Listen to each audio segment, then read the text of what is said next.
তখন বাজছিল 7:30 আর এতটাই কুয়াশা পড়েছিল, এতটাই ঠান্ডা পড়েছে যে এদিক থেকে ওদিক শুধু গাছ ছাড়া আর কিচ্ছু দেখা যাচ্ছে না। তো আমরা ব্রেকফাস্ট করে বাসে চেপে পড়েছি কলেজ যাওয়ার জন্য।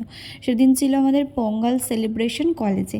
আমি ফার্স্ট টাইম এরকমভাবে পোঙ্গল সেলিব্রেশনে জয়েন করেছি, ঠিক আছে। আমি কোনো দিন দেখিনি মানে জিনিসটা কীরকম হয় বা কেমন, সবাই কী সুন্দর কলেজে নাচ করছিল।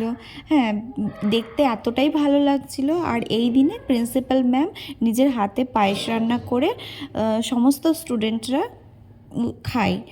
আর চারিদিকে এত সুন্দরভাবে সাজিয়েছিল, রঙ্গোলি দিয়েছিল, তো পুজোও হলো, সবাই এক এক করে আরতি করছিল, ঠিক আছে। তো এতটাই ভালো লাগছিল দেখতে, পার্টিসিপেট করে সত্যিই খুব ভালো লাগলো। আর আমরা খুব এনজয় করেছি ফ্রেন্ডরা মিলে।